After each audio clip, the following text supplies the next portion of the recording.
You think justice begins in a courtroom. You think it shows up when there's evidence, attorneys, judges lined up in rows. But it doesn't. Justice doesn't wait for you to have a microphone. It starts in colder places, like a packed train car. A sideways glance, a whisper, quiet enough to go unnoticed, but sharp enough to shred someone's dignity. That morning, train number 6 left Grand Central at exactly 6:45 a.m. Everyone was busy. Everyone had a reason to look away. And in the middle of that crowd, a black woman stepped on board. Long coat, small leather case in hand. No security. No name tag, no campaign slogan. Just a woman taking a seat between two strangers. But no one on that train was a stranger to suspicion. Because the moment she sat down, the woman beside her stood up. A man at the far end pulled out his phone. A transit officer started walking toward her. No one had screamed. No threats. No outburst. Just one thing: a passenger said they felt uneasy. Uneasy about who? Uneasy about what? Nobody explained. Nobody had to. 3 minutes later, she was asked to leave the train. No cause, no accusation, just a request. And you know what happens when you're the only one who refuses the kind of request no one else dares question. They pull you out. She didn't scream. She didn't resist. She asked one question: what law did I break? And no one had an answer. They didn't know who she was, but they thought they knew what she was. A stranger, a threat, a question mark in a train car, full of people who liked their world uniform and undisturbed. But because they didn't know, they made the biggest mistake of their lives. Because that woman was not a nobody. She was Jasmine Crockett, member of the United States House of Representatives. The same woman who had grilled the Department of Justice over systemic abuse. The same woman who helped write the laws they were now using against her. You thought the story ended there. You were wrong. That was just the opening scene. Because 18 hours later, that same woman would bring down the very system that believed it could never be touched. Line by line, policy by policy, lie by lie. It all started with one call and ended with a line of handcuffs. None of them for her. But for those who thought they could do this to anyone and never be held accountable, are you ready for the rest?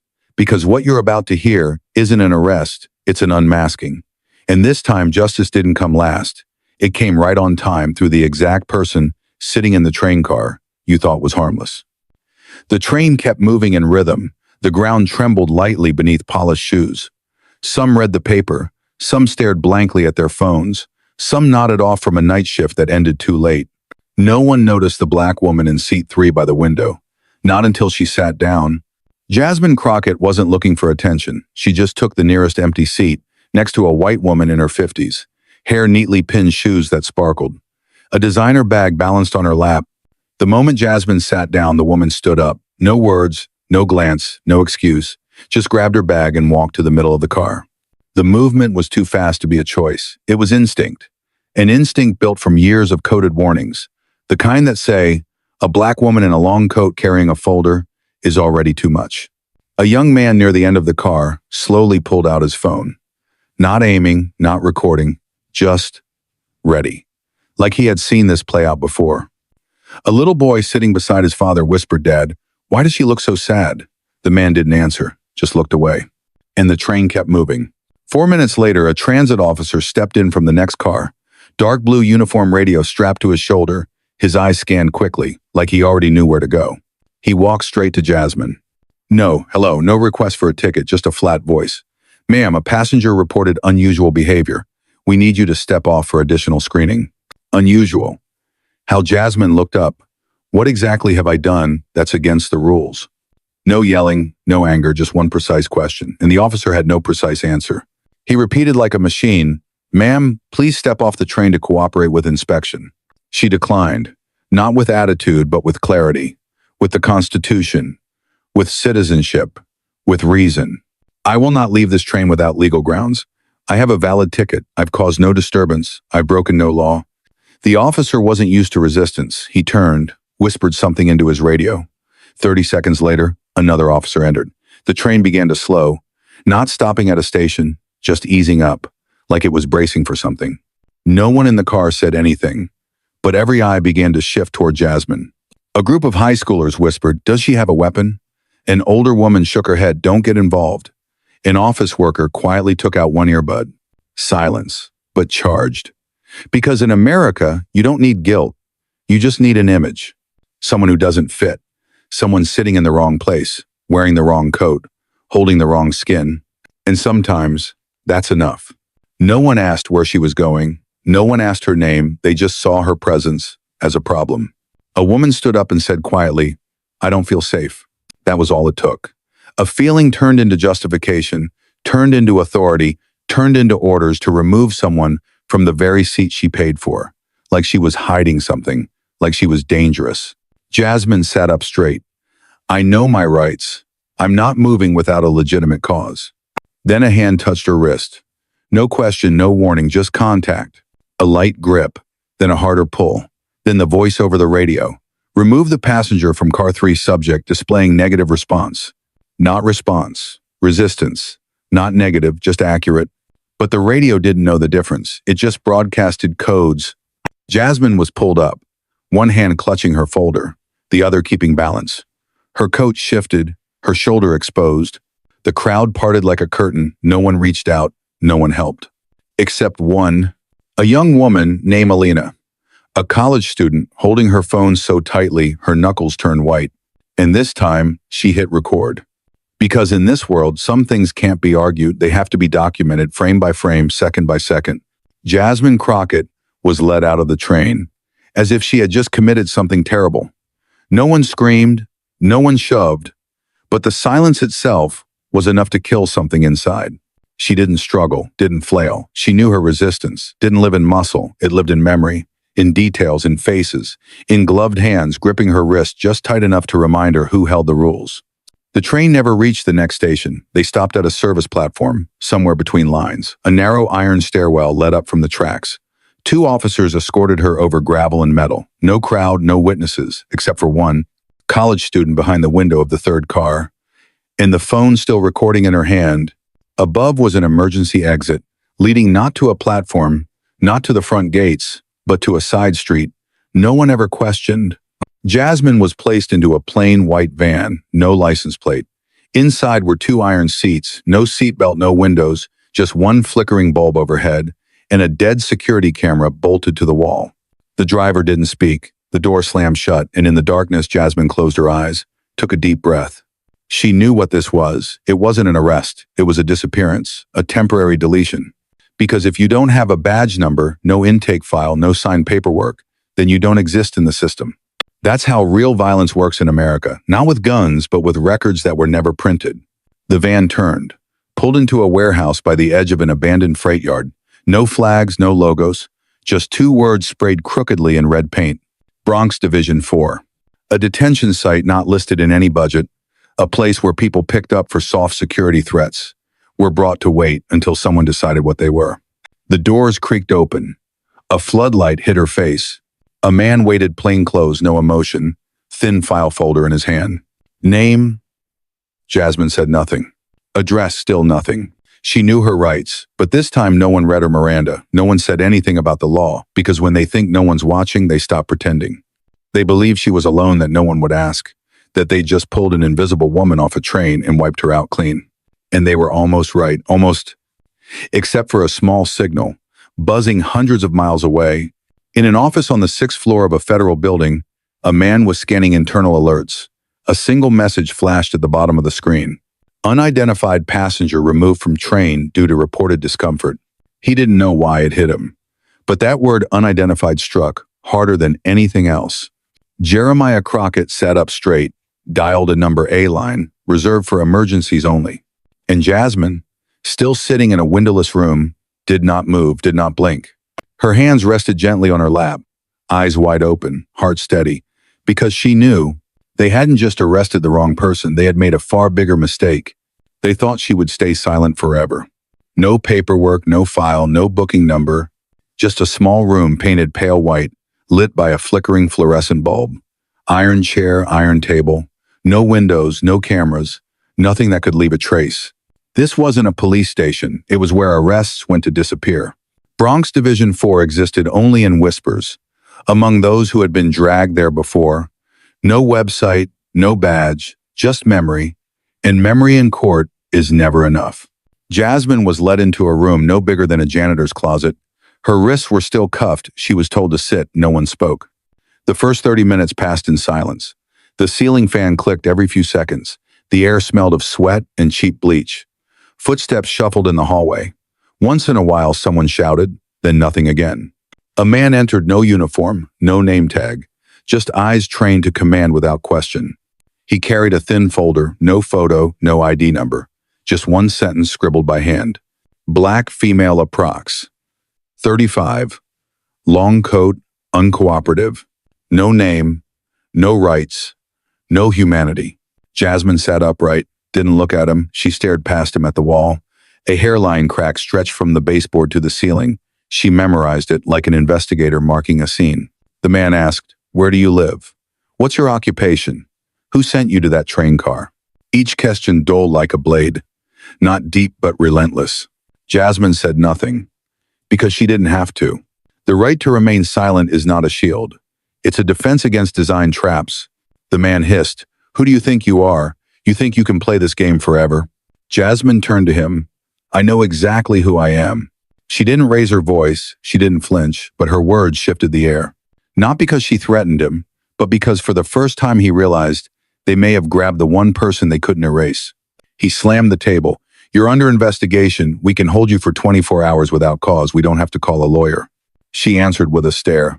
The kind that had once made a Secretary of Defense sweat on live television. The door opened. A woman entered, hair tied, tight dark uniform, Turner detention supervisor. She didn't greet Jasmine, didn't ask questions, just walked straight to the corner desk, moved the mouse, opened a folder named Subway, Cam, 6_45. Jasmine leaned slightly. She saw the file, saw the delete button light up, no verification, no password, no audit trail. One click, and the train ride vanished from history. Jasmine didn't protest. She memorized the color of the screen, the smell of Turner's coffee, the exact line of text erased. Turner didn't turn around. She just muttered, "Nobody knows who you are. Don't make this harder." But Turner was wrong. The problem wasn't Jasmine. The problem was a system so sure that one click could delete justice. And Jasmine. She didn't need to scream. She just needed to wait. Because the moment was coming, and when it did, one click wouldn't be enough. Not this time. It was a strange moment. The entire room sat in silence, not out of respect, but out of certainty. They were sure she had no way out, sure they had erased every trace, sure no one would come looking for a woman with no name, no file, no voice in the system. But somewhere else, nearly 200 miles away, a landline buzzed on the 6th floor of the Department of Justice. An emergency code had just been entered. A woman's voice said 3 words, "Bronx holding precinct," then cut the line. The person who picked up was the Deputy Director for Special Policy Operations. She didn't know who had called, but that code wasn't something anyone could just use. It was hard-coded, accessible to only 5 people in the entire system. One of them was Jasmine Crockett. The alert was routed instantly to the Office of the Attorney General. He was in Washington, D.C., reading internal briefings at dawn. Jeremiah Crockett put down his pen, did not blink. The head of security walked in. "Sir, we have an internal ping from the Bronx zone. Sender unknown. But the encryption signature matches Congresswoman Jasmine's." Jeremiah didn't ask why, didn't wait for confirmation. He stood and said 5 words. "Pull Precinct 4's onto your archive. I want every camera angle, every transfer log, even the deleted segments. Start recovery from the Black Vault." No one else in the room understood his urgency, but Jeremiah knew one thing. When Jasmine used that code, it wasn't because she was inconvenienced. It was because she had seen something very few were ever meant to see. Back in the Bronx, the room remained still. Turner was gone. The nameless man still sat across from Jasmine. She didn't lower her gaze, didn't speak. She stared up at the flickering ceiling light. In her mind, there was no fear, only something sharper. A list, names, file paths, system timestamps, camera placement angles, shift rotation schedules, the way Turner said coffee, extra cream, every little piece. Because Jasmine knew she wouldn't defend herself with words. She'd dismantle their silence with the very fragments they forgot to hide. Then a shadow passed in the hallway. Young, focused Lisa Carter. A new internal officer transferred recently from the Queens District. She glanced into the holding room, saw Jasmine, and for a fraction of a second she froze. Not out of fear, but recognition. Lisa had once watched a congressional hearing on the Witness Protection Accountability Act. The woman leading that hearing was sitting right there. She said nothing, kept walking, but in her pocket, her phone buzzed. An internal message from Jeremiah Crockett. Confirmed status of Bronx Division 4. Lisa felt it. A storm was coming, and this time, it wasn't to delete files. It was to expose them, one line at a time. She turned back, quietly re-entered the control room, and for the first time in years, a deleted surveillance video was pulled back from the hidden backup layer. The wall had cracked, and the first fracture came from someone inside. And when systems collapse from the core, they don't fall quietly, they shatter. 2 a.m. The Bronx was still dark. Sidewalk cafes hadn't opened yet. The glass windows of Precinct 4 were fogged up. And inside, an old air conditioning unit hummed steadily, like the chest of a sleeping animal. No one knew. It was about to wake. Lisa Carter sat alone in the command room. She turned on the secondary screen, pulled up the internal log system. Lines of data jumped in real time. Employee logins, camera access times, clearance levels. And one line in bold red deleted by T. Turner, access level supervisor. Lisa entered a hidden keyboard sequence, activated a silent backup protocol. The black drive inside the tech closet spun up quietly. No one heard it. But across the city, inside the Department of Justice data center, an authentication signal just landed. Jeremiah Crockett stood before a technical map of New York City's underground transit network. He wasn't looking at paperwork. He was watching a single, blinking red dot in the Bronx. Federal teams deployed in 360 formation. No sirens, no announcements, no press. Just one command: activate federal oversight response. 6:17 a.m. 3 unmarked SUVs came to a clean stop in front of the station. Lisa watched from behind the frosted glass, and for the first time in years, she didn't feel afraid. She felt release. Inside the holding room, Jasmine Crockett looked up. The nameless man had returned with a new intake form. Blank white, no case number, no arrest charge, just one line in handwriting. Subject uncooperative, recommend off-record file. Jasmine didn't touch the paper. She didn't need to. Everything she needed had already been logged, in places they never expected. The door burst open. It wasn't Turner this time, and it wasn't another staffer. It was 3 federal agents in black uniforms, flashlights beaming directly into the man's face. Who are you? Your name isn't on access logs. You're not in the personnel registry. Why are you inside an unlisted facility? He stammered, I'm just following orders.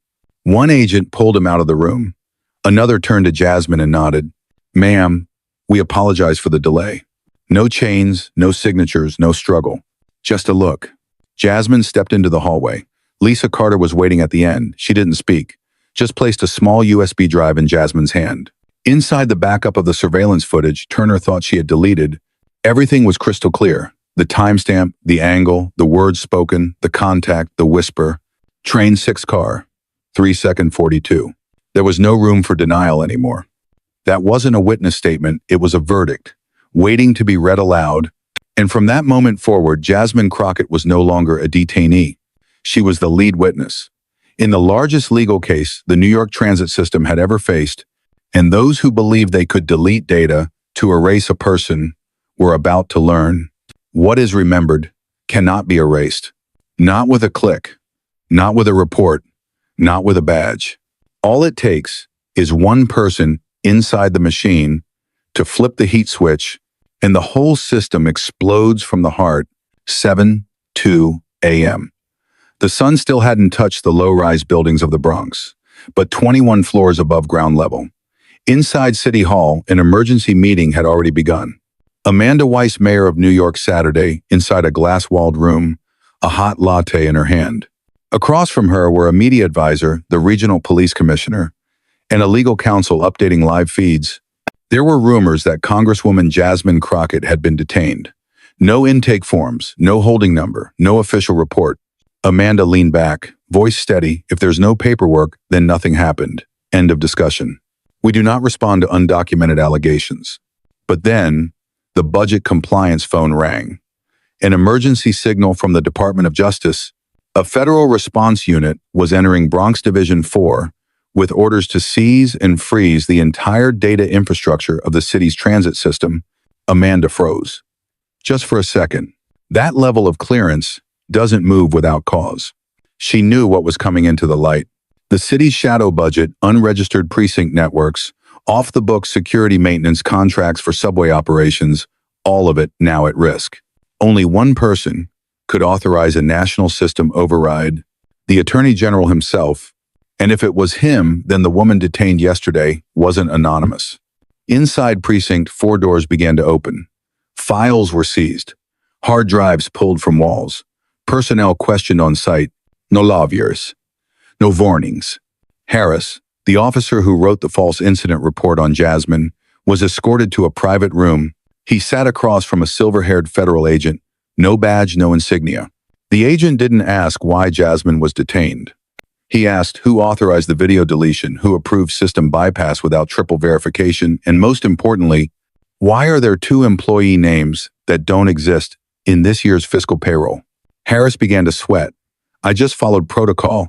I didn't know she was a congresswoman. Her name wasn't in the watch list. The agent stared straight at him. You just confirmed there is a watch list. A process for tagging citizens without their knowledge. That was enough. To initiate phase 2 of the federal investigation, on the 5th floor, Lisa Carter signed the transfer protocol.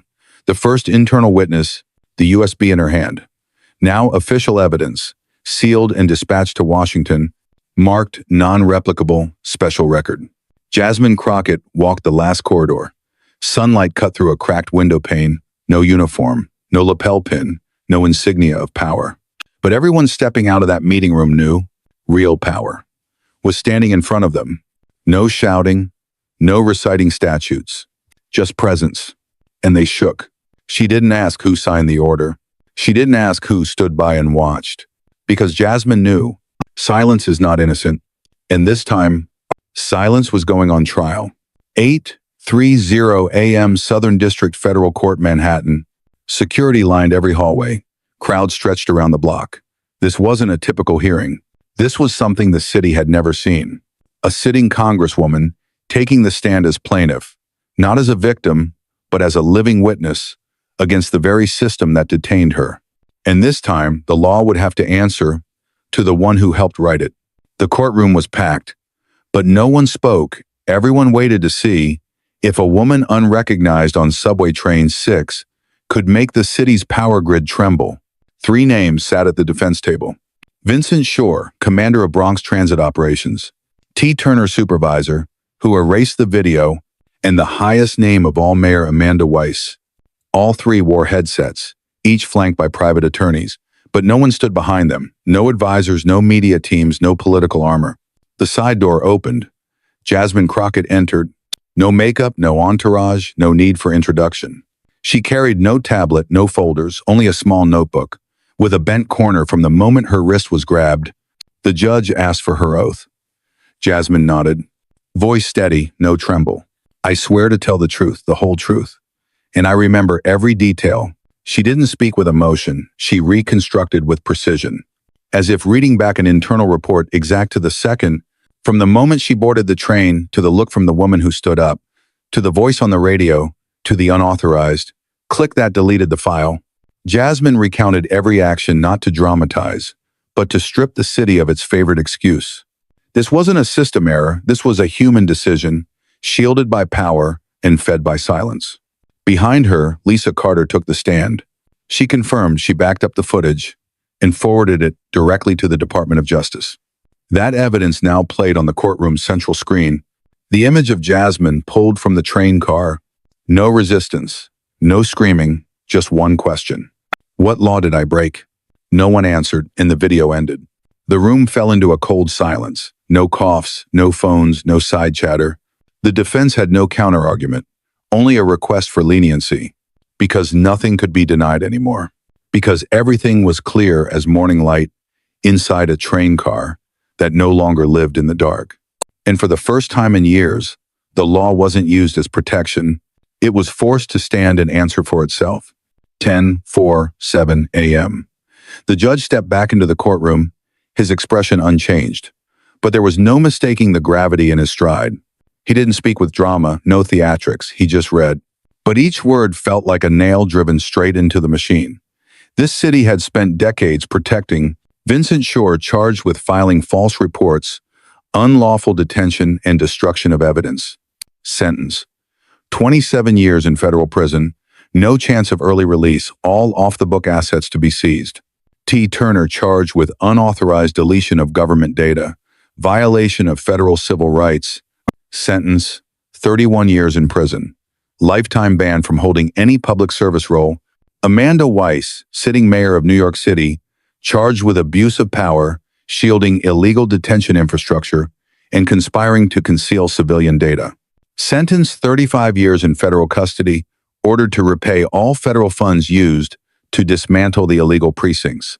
All property held by the defendants, including real estate bank accounts, project funds, and front companies, to be transferred into the Community Justice Restoration Fund, a fund managed by an independent board focused on rebuilding legal aid networks for low-income neighborhoods, communities of color, and those formerly detained without cause. No applause, no celebration, no victory chants for justice. Just silence, heavy as concrete. The same silence that had once been used to build a prison system without names. But this time, that silence was broken by truth and the testimony of someone who didn't scream, who didn't flinch. She simply stood.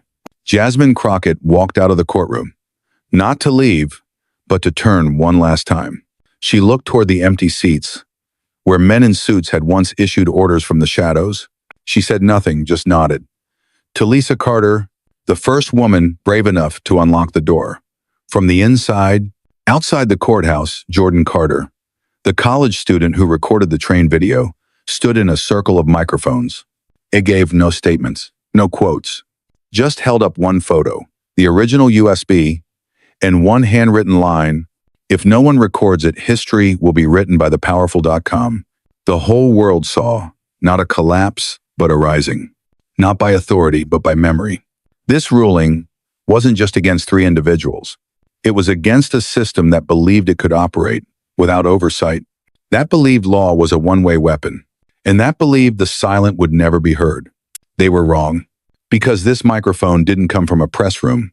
It came from a train car, from a pressed record button, and from a woman who refused to leave her seat just because someone felt uncomfortable. No one could ever say again, "I didn't know what happened," because everything has now been recorded permanently. 2 months after the verdict, the Bronx Division 4 precinct no longer existed.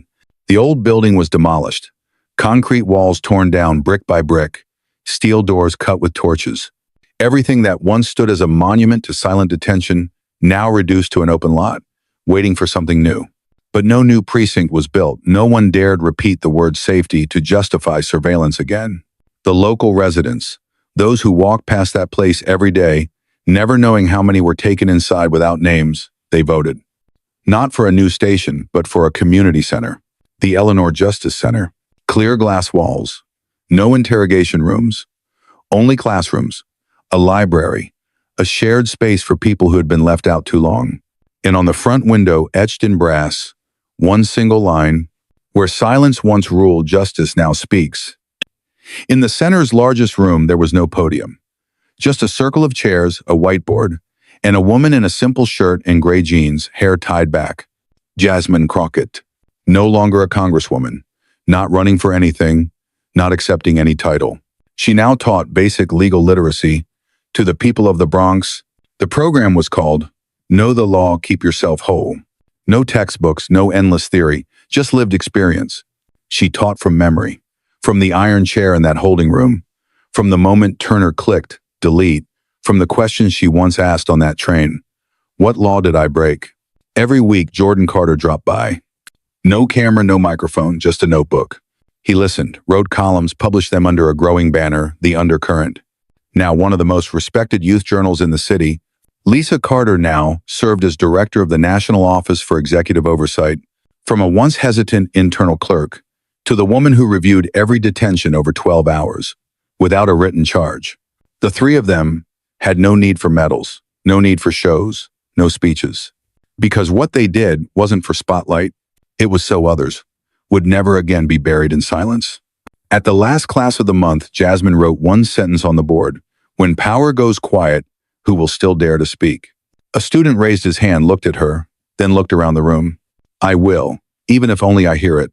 She didn't nod, didn't clap, just smiled, because she knew that was how a new system begins. Not with concrete, not with holding cells, but with memory and a chair strong enough that no one would have to stand just because their skin was the wrong color. She never asked to be remembered, but people did, not through street names, but through glances. When stepping into a train car and knowing from now on their seat could no longer be taken away, just because someone felt uncomfortable.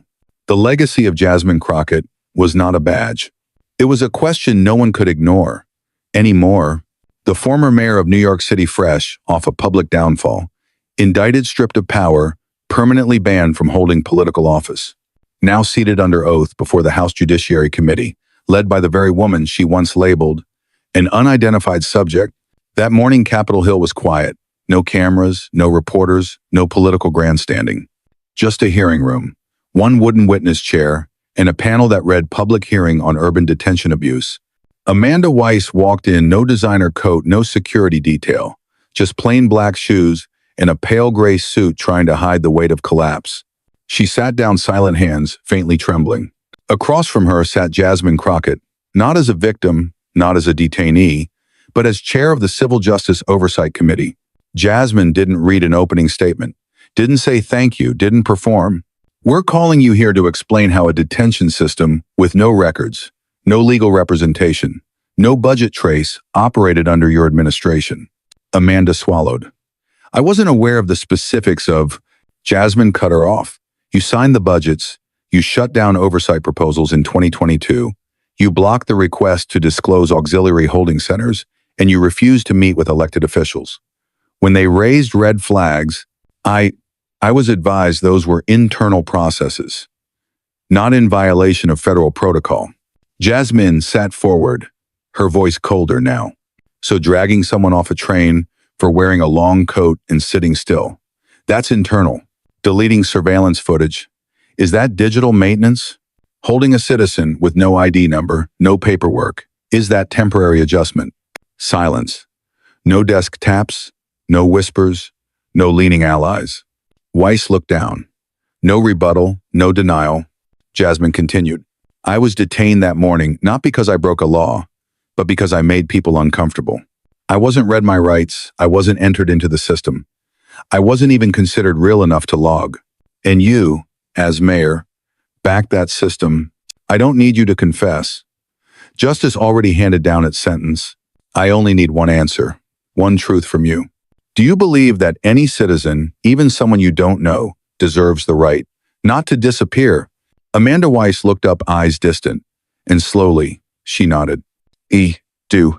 Jasmine didn't nod back. She closed her folder, set the gavel gently on the desk, and said clearly, Thank you, this hearing is adjourned. And history just added a new line. This time, the one being questioned was the one who once thought she'd never have to answer. And the one asking didn't need to raise her voice. She just refused to forget. There was no podium, no flags, no live stream, just an old basement. Beneath the Brooklyn Public Library, once used for forgotten electrical storage, now rebuilt into a classroom. The room was narrow, low ceiling, raw brick, but clean. On the wall, a single sentence scrawled in white chalk. When power goes quiet, who still dares to speak? Jasmine Crockett walked in. Like anyone else, hair tied back, gray t-shirt, khaki pants. No badge, no mic. No one called her Congresswoman anymore. Inside, 12 people. Different ages, different clothes. But one shared story, they had all been removed. From public spaces, from sidewalks, from buses, from their own neighborhoods. Not for what they did, but for who they were. They sat in a circle. Jasmine didn't stand. She sat among them, eye to eye, not above. Today we're talking about the right to be, not the right to speak, but the right to exist without having to explain why you're there. She told them about Train 6, not as a victim, but as a witness. She described the moment when simply being present made someone else uncomfortable enough to call for her removal. An older man raised his hand. I got kicked out of the park last year. They said I'd been sitting too long without buying anything. A cop told me I looked like I was hiding something. A young woman spoke. I filmed my friend getting detained. They took my phone, never gave it back. Jasmine didn't preach, she nodded. We don't have to break rules. To be cast out of public space, all it takes is not fitting their expectations. But from now on, we won't sit quietly, not with fists, but with knowledge. She passed out small booklets, thin, not legal textbooks, but a simple list of basic rights during stops, detentions, short-term holds. No jargon, just human language. She wasn't teaching law to pass a bar exam. She was teaching law to survive, to know when to speak, when to stay silent, and when to remember every second. One student asked, if the worst things happen where there are no cameras, how do we stop them? Jasmine looked at him, then said, if there's no camera, your memory is the record. If no one's filming, your voice is the evidence. Don't wait for someone else to show up. Be the first to remember. The session ended, no bell, just everyone standing at once, shaking hands, trading numbers, meeting again next week. Jasmine stayed behind, wiped. The board folded the papers, turned off the lights. One sentence remained, written by a new student. Don't just live quietly, be present with purpose. She read it, didn't correct it, didn't erase it, just smiled. Because she knew this basement was once where people were forgotten. Now, it's where people begin to remember.